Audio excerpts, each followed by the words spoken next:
institutions nationales des droits de l'homme, aux institutions intergouvernementales, aux amis également de la cabine et aux représentants des ONG. Nous allons commencer les travaux de ce matin. Toujours le point 4 relativement au panel. Nous avons ce matin l'honneur de partager avec vous le panel sur le lancement des lignes directrices et principes sur l'établissement des rapports d'État en vertu des articles 21 et 24.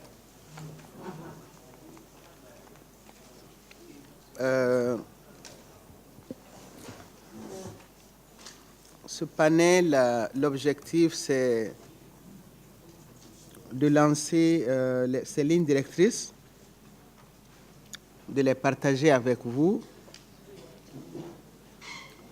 et de vous dire qu'elles ont été élaborées en application d'une résolution adoptée par la Commission africaine en 2016, résolution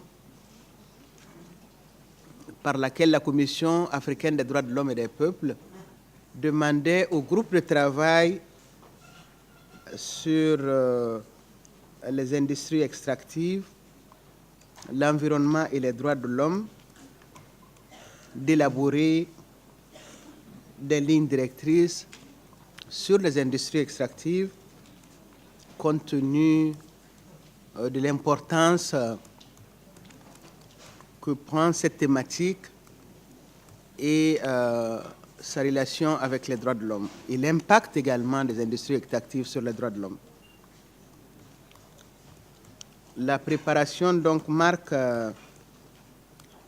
l'aboutissement d'un processus qui a été consultatif et rigoureux. Il y a eu 2 réunions consultatives et de validation ayant regroupé différents experts travaillant dans le domaine des industries extractives, des droits de l'homme et de l'environnement en Afrique, ainsi qu'un appel à commentaires lancé sur le site de la Commission et enfin une consultation publique des parties prenantes en marge de la 61e session ordinaire de novembre 2017.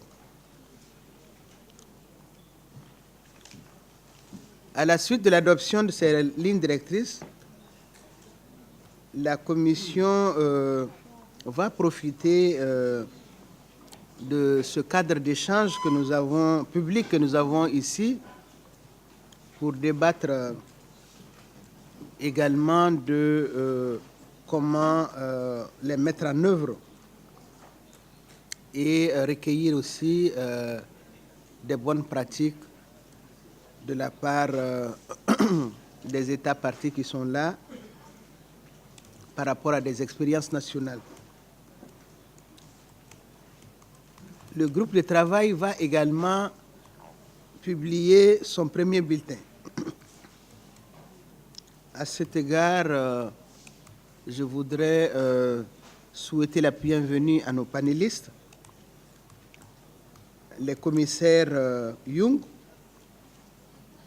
et la commissaire King, qui sont les autres membres du groupe de travail, qui vont ouvrir ce panel par un aperçu des lignes directrices et leur importance. Le commissaire Lumbu va nous faire ressortir les points saillants du bulletin. Achille est là. Achille n'est pas là. Il n'est pas là. Le représentant de l'OIF va également intervenir également pour mettre en exergue cette importante thématique et aussi les initiatives de son organisation par rapport aux industries extractives et leurs relations avec les droits de l'homme. Sans plus tarder, je voudrais passer la parole à la commissaire Diamessina, qui a 10 minutes pour nous conduire à travers ce document. Merci. Diamessina. Thank you very much, Chair. Honorable Chairperson of the African Commission, members of the Honorable Commissioners, representative of state parties, representatives of NHRIs, representatives of NGOs, distinguished ladies and gentlemen. Good morning to you all. I will start by giving a brief background to the adoption of the state reporting guidelines on Article 21 and 24 of the Charter in relation to extractive industries. In the course of reviewing state reports over the years, the Commission observed that there were certain challenges in reporting on these specific provisions. In the first place, reports submitted by state parties to the African Charter show that usually no adequate or relevant information is provided on legislative and other measures taken for the operationalization of people's rights under the Charter, including those under Articles 21 and 24, as opposed to information provided on civil and political rights and even socio-economic rights. Secondly, the current existing state reporting guidelines provide very little guidance to states on how to report on Article 21 and 24. And as a result, there is no consistent and standardized approach in the provision of relevant information on measures that reporting states have taken towards the promotion and protection of these rights, particularly in the context of extractive industries. The Commission thus in 2016 felt that in order to address these challenges, specific guidelines should be provided to states to ensure that the information provided in these reports is relevant and adequate.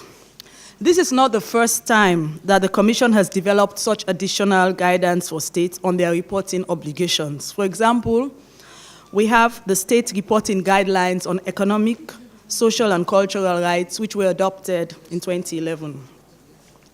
Going on to the guidelines, in terms of the sections of the document, it starts with a foreword by Commissioner Solomon Derso, the chairperson of the Working Group on Extractive Industries, Environments, and Human Rights, who I'm standing in for today, followed by the first substantive section, which sets out firstly the contents of Articles 21 and 24, and then we have the definition, and then the actual reporting guidelines themselves.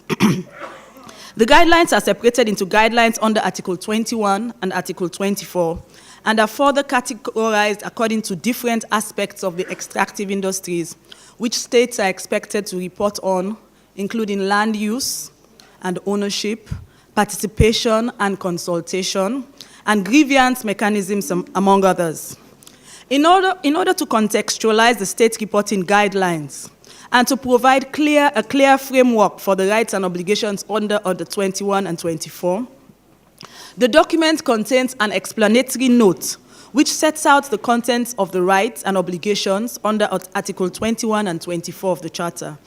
The first section contains the principles underlying Article 21 and 24, which includes indivisibility and interdependence of rights, the principle of solidarity, the exclusive interest of the people, sovereignty and ownership, effective participation, and non-discrimination. The second subsection provides an extensive exposition of the contents of the rights under Articles 21 and 24. In relation to Article 21, it provides that the essence of this right entails that people have secure access to, use of, and benefit from their wealth and natural resources, and further stresses that this is an inviolable right of all peoples, with states only have a delegated role entailing the exercise of this right. It also considers some of the limitations which may be placed on this right.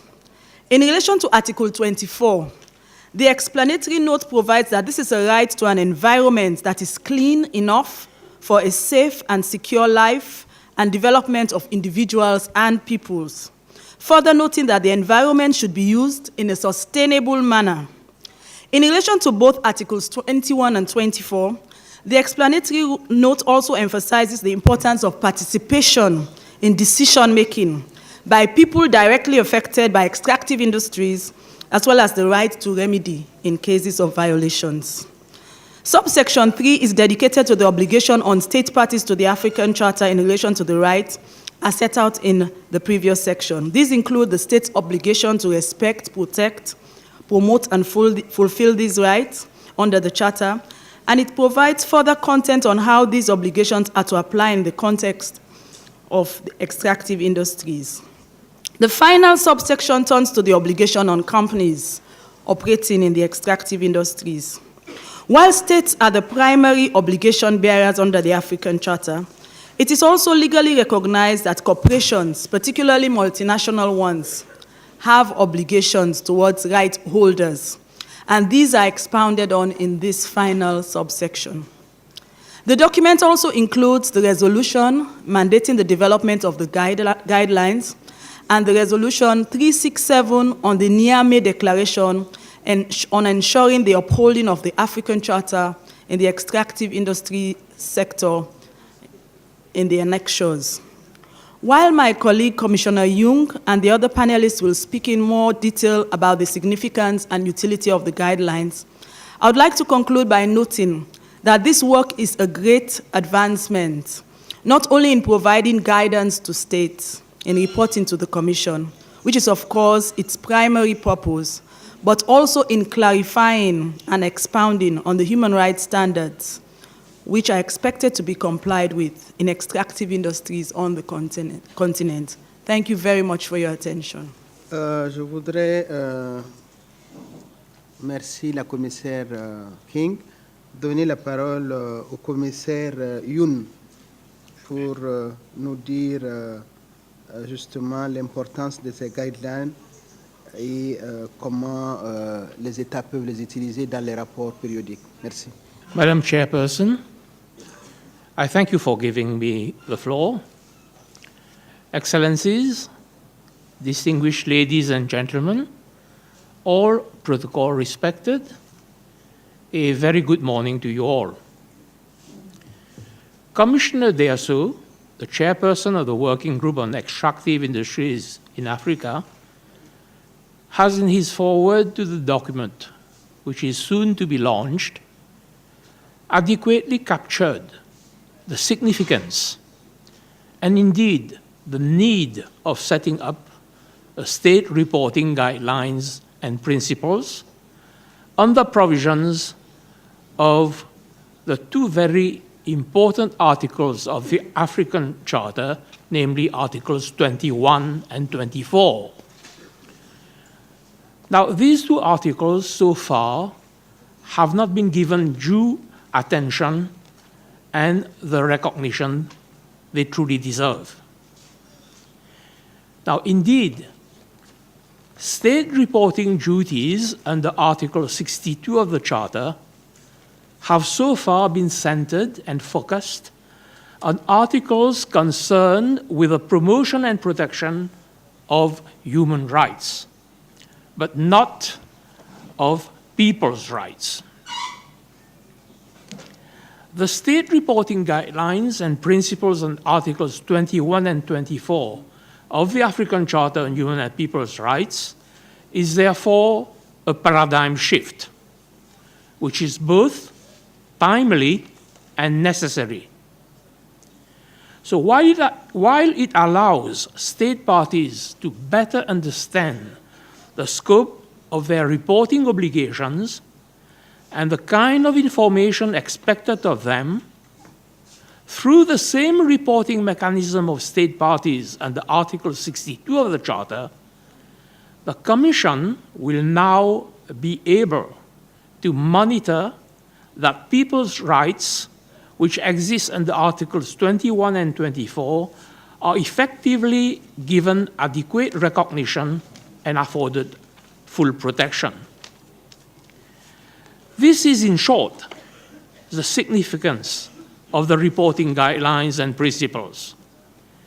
It is a very useful contraption, like a mirror, which will at a glance give you a fairly faithful picture of the extractive industries in actual operation, whether at any given time and space they do so within a regulated system or in a vacuum.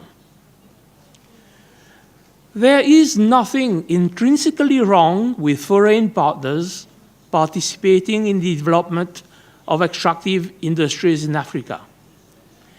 They have the know-how, the capital, and the market, provided that the guidelines and principles which have been crafted with a high degree of practical and moral directions are duly observed. The real significance of the state reporting guidelines and principles is therefore to ensure that extractive industries are exploited, bearing in mind the need to set in place a huge panoply of safety nets, including the following. 1, the full and continued enjoyment of all human and people's rights. 2, the implementation of adequate mechanisms to address issues of reported human rights abuses resulting from the exploitation of extractive industries, like, for example, dispossession of land, displacement of people, resultant issues of compensation and resettlement, the need to have prior consultation and to obtain free, prior, and informed consent to ensure human rights compliance. 3, the achievement of a meaningful betterment in the living standards of the people, since the disposal of natural resources and wealth are understandably made under Article 21, sub 1 of the Charter, in the exclusive interest of the people. 4, the need to apply principles of good governance and transparency when granting exploitation rights in order to maximize benefits to be adequately shared and enjoyed by the state and its people generally, and more especially that the exploitation of extractive industries does not turn into a spoliation of the national resources of an economically vulnerable state by economically powerful companies with the connivance of corrupt officials.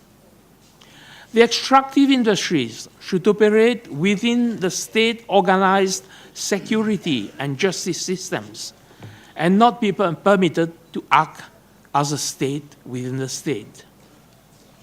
6, the implementation of regulatory bodies to monitor compliance with human rights standards in relation to anti-corruption, labor, and fiscal responsibilities of the extractive industries. Madam Chair, in a gist, this is what I had to say. Thank you very much. Merci, honorable commissaire, pour cet aperçu. Nous allons à présent donner la parole aux représentants de l'Organisation internationale de la francophonie pour qui nous disent également l'intérêt de son institution par rapport à la thématique des industries extractives. Merci. Merci, Madame la Présidente, de me donner la parole. Donc, Madame la Présidente, Mesdames et Messieurs les commissaires, distingués délégués des États, Mesdames et Messieurs les représentants de la société civile, Mesdames et Messieurs, en vos rangs, titres et qualités, C'est un grand plaisir pour moi d'être parmi vous aujourd'hui pour participer au lancement des lignes directrices et principes des rapports d'État sur les articles 21 et 24 de la Charte africaine relatifs aux industries extractives et l'environnement. La promotion et la protection des droits de l'homme dans le secteur extractif constituent un défi majeur et s'inscrit au cœur du projet francophone et de l'action de la francophonie. À la fois mobilisée sur les questions de développement durable, de gouvernance, de droits de l'homme et d'économie, l'OIF s'est saisi des défis politiques, juridiques et économiques soulevés par la responsabilité sociale des entreprises. Ce mandat lui a été donné par les États et gouvernements membres de la francophonie. En effet, dès 2008, à Québec, les États et gouvernements francophones se sont solennellement engagés à promouvoir la responsabilité sociale, sociétale et environnementale de l'entreprise, notamment en encourageant les entreprises des pays membres de la francophonie à adhérer aux instruments, normes et principes internationaux pertinents, ainsi qu'en favorisant leur harmonisation. Par la suite, en 2010, les États se sont engagés à veiller à l'effectivité des mécanismes du respect des droits de l'homme par les entreprises qui ont des responsabilités sociales et sociétales, reconnaissant ainsi le lien indissociable entre les droits de l'homme d'un côté et le développement de l'autre. Dans le domaine plus spécifique des industries extractives, c'est au sommet de Kinshasa en 2012 que les chefs d'État et de gouvernement adoptent une résolution sur la bonne gouvernance dans les industries extractives et forestières par laquelle ils reconnaissent, je cite, « l'importance et la pertinence pour les industries extractives et forestières de la mise en œuvre des principes directeurs de l'ONU relatifs aux entreprises et aux droits de l'homme adoptés par le Conseil des droits de l'homme en juin 2011. » Ces principes s'articulent autour de 3 piliers. Pour l'État, une obligation de protéger. Pour les entreprises, la responsabilité de respecter les droits de l'homme. Et enfin, pour les victimes de violations, la nécessité d'un accès plus effectif à la justice. C'est ainsi que l'OIF s'est fixé comme objectif de valoriser le rôle régulateur de l'État et de ses institutions nationales dans la mise en œuvre effective des droits de l'homme et des principes directeurs des Nations Unies relatifs aux entreprises et aux droits de l'homme. À ce titre, l'organisation a soutenu et organisé des actions de sensibilisation et de formation des acteurs francophones sur la responsabilité des entreprises en matière de droits de l'homme. Par ailleurs, depuis quelques années, nous avons développé une analyse des traités bilatéraux d'investissement et des contrats miniers à la lumière des droits de l'homme, de l'environnement et de la fiscalité. Aujourd'hui, la francophonie est donc heureuse d'apporter son soutien au groupe de travail sur les industries extractives, l'environnement et les violations des droits de l'homme, dont les lignes directrices et principes relatifs au rapport étatique sur les articles 21 et 24 de la Charte africaine relatifs aux industries extractives et l'environnement ont été adoptés récemment.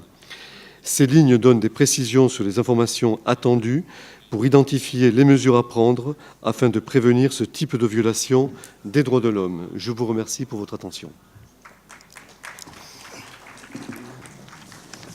Merci, Monsieur le représentant de l'OIF, pour l'intérêt de votre institution et tout le travail qui est en train d'être développé en collaboration d'ailleurs avec la Commission africaine sur la vulgarisation, la dissémination de ces lignes directrices.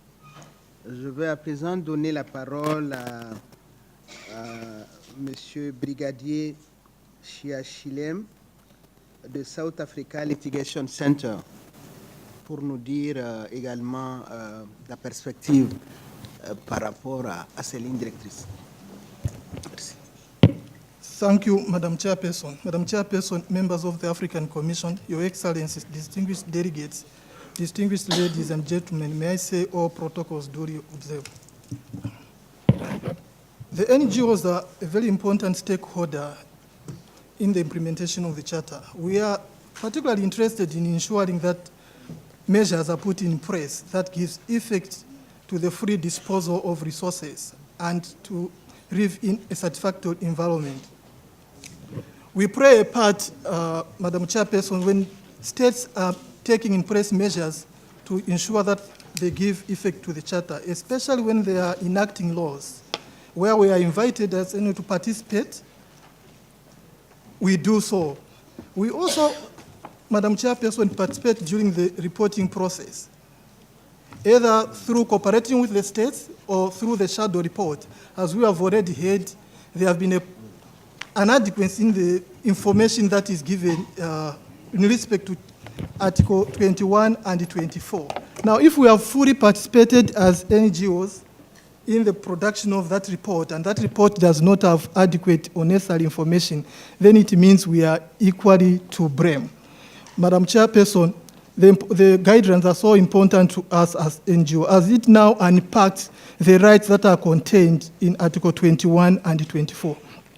It is very easy, Madam Chairperson, for a state to reproduce the provision of the Charter and say they have lived with their obligation under the Charter. But the practical realities on the ground that we see as those who work with the community tells the opposite. We see people being displaced of their land, relocated without compensation or any form or semblance of due process. We see people's livelihood being shattered. We see people, even subsistence farmers, being relocated in urban areas where they cannot practically engage in farming. We know all these problems, but if we are not bringing them out, Madam Chairperson, in the report, then it means we have issues. So we believe, Madam Chairperson, that the guidelines is going to help us now as we cooperate with the state to ask the relevant questions, seek clarification of the information based on the guidelines that should be included in the reports. Madam Chairperson, even as we are going to produce our shadow report, we are going to focus on the information, Madam Chairperson, that is required by the Commission. Instead of engaging or employing some experts to help us, now the guideline has equipped us with all the knowledge that we need, Madam Chairperson, to produce those shadow reports. Madam Chairperson, we also work as observers, monitors, watchdogs, even interveners on behalf of those that are affected by the extractive industries. These guidelines now have equipped us with the resources that we are going to use to engage. Instead of being perceived as those who are just spearheading their own interests, we are going to remind all stakeholders, be the extractive industry, the state, that we are simply reiterating the obligations that are based on the Charter, that our legitimacy is based on the guidelines and not necessarily our own interest. We thank you, Madam Chairperson, for coming up with this guideline, which I believe will save many lives if it's fully and properly followed and implemented. Thank you, Madam Chairperson. Merci pour cette perspective des ONG. Nous allons à présent ouvrir le débat sur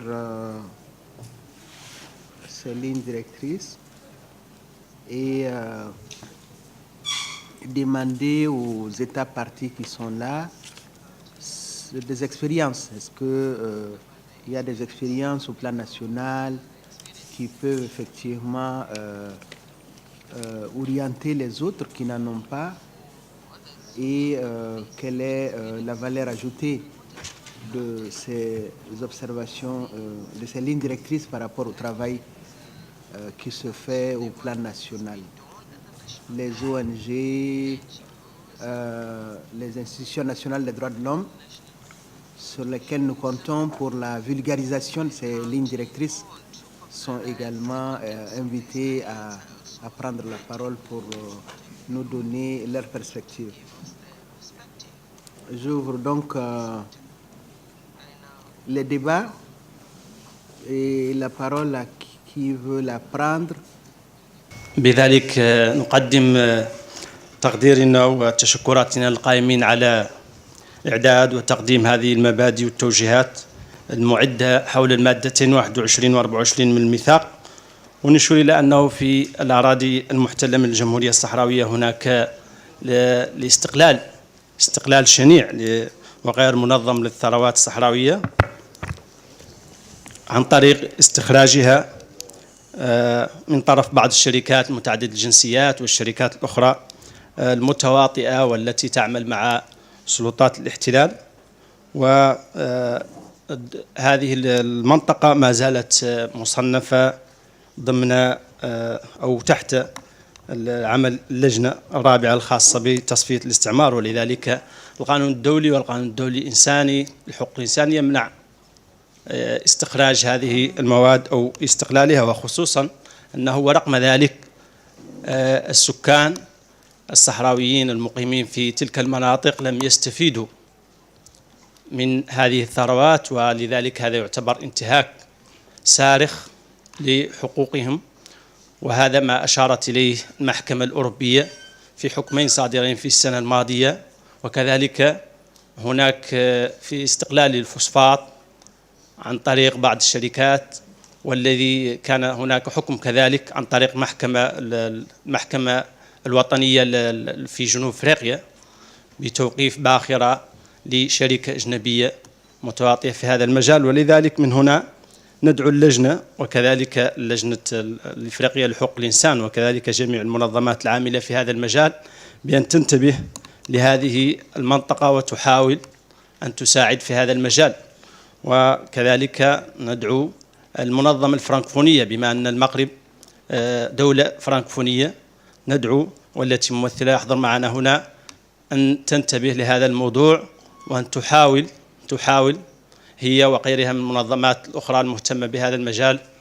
أن فقط ما نريده هو تطبيق للقانون الدولي واحترامه واحترام مبادئه واحترام هذه التوجيهات التي تكلم عنها المتدخلون الآن. وشكرا. Merci. Je me présente. Mon nom c'est Aminatou Mokhtar. Je suis la présidente de l'association des femmes chefs de famille. Nous travaillons sur les industries extractives dans l'ONG Publiez ce que vous payez. Donc au niveau de la Mauritanie, nous avons beaucoup de richesses. Nous avons l'extraction du fer, nous avons l'or, nous avons les phosphates et d'autres produits. Donc malheureusement, l'exploitation de ces minéraux est anarchique et elle crée énormément de problèmes. Tout d'abord, elle met en danger des vies humaines au niveau de l'extraction de l'or. Plusieurs Mauritaniens sont morts dans les puits d'extraction de l'or. Deuxièmement, nous sommes inquiets pour la partie réservée aux nouvelles générations parce qu'il y a une exploitation sans précédent et on risque d'ici quelques années de ne plus trouver de richesses de sous-sol. Donc, aucune partie n'est réservée aux générations futures. Le troisième point, c'est que le minerai de fer est vendu à la France. Et il y a une branche économique de la société SNIM au niveau de la France et les devises ne rentrent plus au pays. Nous ne savons pas comment ils sont utilisés et où sont-ils. Et ça, c'est un problème, c'est des problèmes que nous soulevons ici au niveau de la commission ou du comité au niveau de la Commission africaine des droits de l'homme chargée sur les enquêtes sur la corruption. Merci. Obrigado, Sr. Presidente. Chamo-me Hermenegildo Teotônio e venho da sociedade civil angolana, pela JPD e pelo Mosaico. Nós também queríamos partilhar nossa experiência relativamente à questão da indústria extrativa. E em Angola, a questão da indústria extrativa, de alguma maneira, é preocupante de algum tempo a esta parte, pelo menos nos anos de 2017, que o Mosaico levou a cabo uma pesquisa sobre acesso à justiça na província da Luna Norte e que naquela parcela do território nacional a questão da indústria extrativa, sobretudo na questão da exploração de diamantes, vê-se com alguma preocupação no sentido de que as pessoas, sobretudo as populações camponeses, entre eles, em algumas situações, vêm-se privados do acesso à terra porque empresas de exploração mineira expropriam as suas terras sem uma justa indemnização. Muitas vezes, a justa indemnização de que se fala, estamos a falar, por exemplo, de contentores ou tambores, 20 tambores ou 20 mil kwanzas, que é um valor irrisório para aquelas pessoas.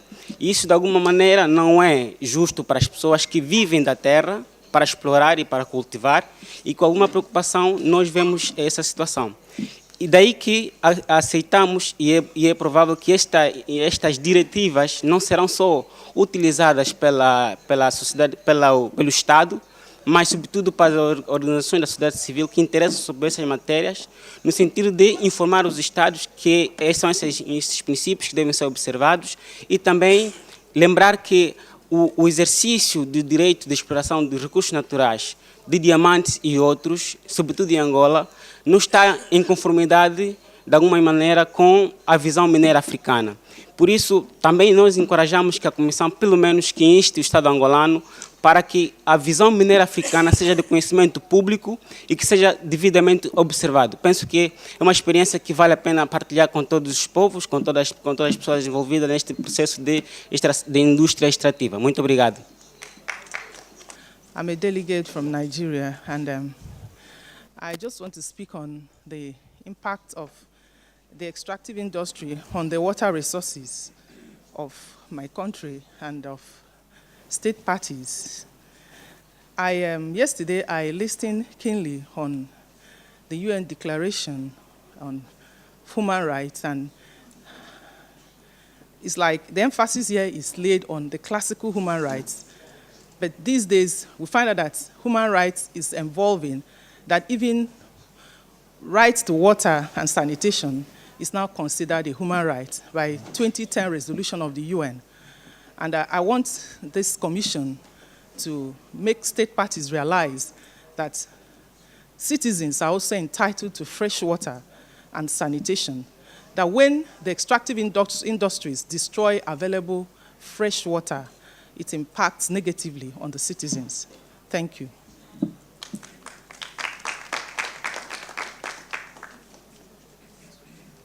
Oui, au fond de la salle,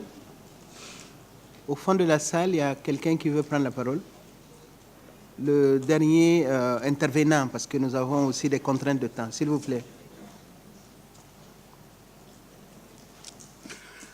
Inicialmente, eu devo dizer que o meu nome é Domingos Francisco Fingo, venho de Angola. Mais vous êtes de quelle organisation?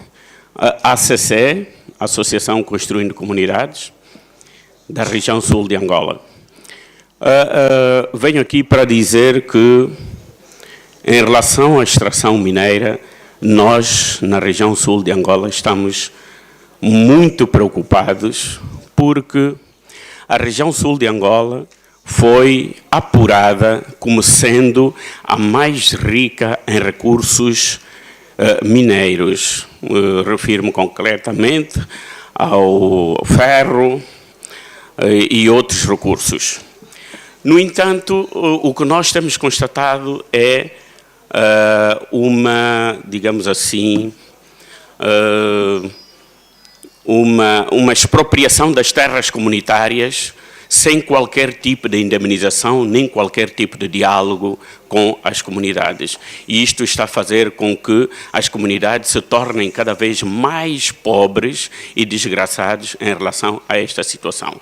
E então deve haver um regulamento que determine quais são as responsabilidades que as empresas extrativas devem assumir diante das comunidades que eventualmente são desalojadas em seu benefício. E nós temos esse problema por causa da diversificação da economia, que não é agora só o petróleo, mas sim os recursos mineiros também. E esta situação está a preocupar-nos muito, porque várias comunidades são desalojadas de forma coerciva e sem qualquer tipo de indemnização para este facto. Muito obrigado. Merci. Je vais à présent donner la parole aux panélistes, 1 minute chacun, pour dire un mot sur ce qu'il vient d'entendre de la part de la salle. Commissaire Diamessina.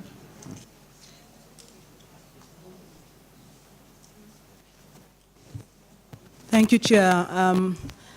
I just want to say that it's gratifying to note that most of the comments, most of what we've had from the floor are comments in support of the guidelines, and it highlights the relevance of the guidelines. I just hope that I'm urging that state parties and the machineries that develop the state reports will make good use of it, that NGOs and NHRIs would also use this report to monitor what is happening with implementation of Articles 21 and 24 in their different localities. Thank you very much. Commissaire Youn. Madam Chair, I simply want to rejoin on what Commissioner Diamessina has said. I think all the interventions we've had from the floor rejoin us on the let's say the timely and necessary requirement of the guidelines, which will be launched very soon. Now, perhaps just to to amplify one of the points made by the distinguished representative from the Sahrawi people. I could simply refer him to Article 21,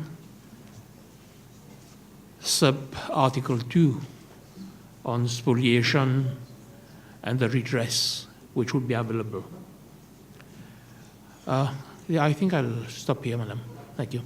Merci, honorable commissaire. Je vais à présent donner la parole au représentant de l'OIF s'il a un commentaire à faire par rapport à ce qui vient d'être entendu.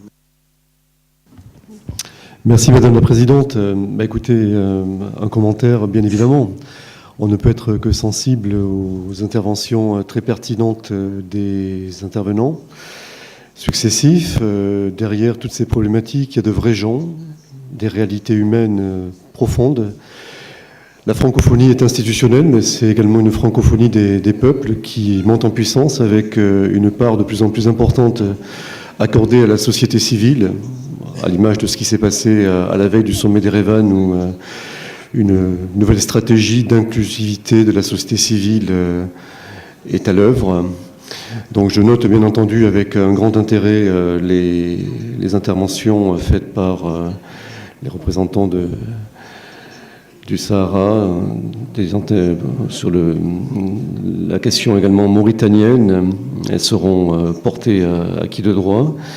Mais je voulais renouveler encore une fois l'intérêt de la famille francophone pour ces questions. C'est un intérêt qui est très récent. La francophonie a 40 ans d'âge, 45 ans. L'an prochain, dans 2 ans, elle fêtera son 50e anniversaire. La question des industries extractives, je voulais mentionner, n'a que 10 ans, 2008, Québec. Donc c'est un travail de longue haleine, mais qui a déjà pris une bonne direction. Et bien entendu, comme le commissaire Young l'a souligné, dès qu'il y a des repères normatifs qui commencent à être utilisables, il faut les saisir et nous sommes là pour y concourir. Merci beaucoup. Merci. La parole à Brigadier Siachilema. Vous avez 1 minute. Merci. Thank you, Madam Chairperson. To members of the NGO, I would say we have now the tool that we need to do our work. It has almost all of the resources that we need to do our work. As we go back, considering that some of them, our members are not here, let us go and sensitize them so they are familiar with the contents of the guidelines, that the guidelines are used when we engage with the states and with the mining companies, that we should educate our communities whose rights are violated so that they are able to claim them. And for our respective states, I would say, let's use the guidelines to strike a balance in balancing the externalities the positive externalities of the extractive industries and the negative, that our policies should not be skewed towards the new generations, but also address the neglected negative effects. Thank you. Merci. À ce stade, je voudrais donner la parole à l'honorable commissaire Rémi Ngoï-Lumbu, qui aura 5 minutes pour relever un peu les points saillants du bulletin d'information, du premier bulletin d'information dont le lancement sera fait en même temps que les lignes directrices tout à l'heure. Monsieur le commissaire. Madame la Présidente, Mesdames et Messieurs les représentants et plénipotentiaires des États parties, chers membres de la société civile, distingués invités, le groupe de travail sur les industries extractives, l'environnement et les violations des droits de l'homme est heureux ce jour de vous présenter son premier numéro portant sur le titre « Industrie extractive et environnement en Afrique ». C'est un outil de communication à travers lequel le mécanisme spécial de la Commission africaine des droits de l'homme et des peuples entend désormais communiquer avec les États parties à la Charte, la société civile et les différents partenaires ici présents, dont l'Organisation internationale de la francophonie. Dans ce premier numéro, tout naturellement, vous trouverez un avant-propos sous la plume de son président Solomon Ayele Derso. Vous y trouverez également une présentation du Working Group lui-même, en rappelant son acte fondateur, la résolution 148, votée ici même en Gambie au cours de sa 46e session ordinaire en 2009. Vous y trouverez également la composition de ses membres et d'autres informations pertinentes. De notre côté, vous lirez dans ce numéro les priorités stratégiques pour 2018, les différentes activités déjà menées et celles qui restent à le faire, ainsi que des très bons commentaires sur les lignes directrices dont on procédera au lancement tout à l'heure. Une très bonne analyse de la contribution de la résolution 367 au cadre juridique de l'industrie extractive en Afrique y est déployée. La jurisprudence étant le droit vivant, ce premier numéro ne déroge pas à la règle. L'affaire Kilwa, IHRDA contre la République démocratique du Congo, la communication 373/10 y est aussi analysée. Et pour terminer, une fiche pays est proposée avec un gros plan sur la République de Tanzanie. Dans le prochain numéro, tout naturellement, d'autres pays suscitant un intérêt particulier pour le groupe seront également proposés. Je vous invite donc à le lire et à y apporter demain vos contributions pour participer à la promotion de la Charte africaine des droits de l'homme et des peuples. Je voudrais, pour terminer, le temps étant court, remercier tous les autres membres du groupe de travail qui ne sont pas avec nous sur ce panel, mais dont le concours à la production de ce premier numéro a été plus que déterminant. Je cite Solomon Ayele Derso lui-même, qui est le président du groupe de travail. Je cite également le professeur Michelo Ansungule, le professeur James Gatti, M. Eric Kassongo Kalonji, qui doit être dans la salle, M. Clément Nyaletosi Voulé, le rapporteur spécial des Nations Unies sur le droit à la liberté d'association, Madame Sheila Bedouanti Ketarout, et enfin, Madame Vouya. Madame la Chair, je vous remercie. Merci, honorable commissaire. Merci également aux panélistes. Je voudrais, avec vous, maintenant procéder au lancement de ces lignes directrices et du premier bulletin du groupe de travail sur les industries extractives, l'environnement et les droits de l'homme. Comme à notre habitude, je crois qu'on va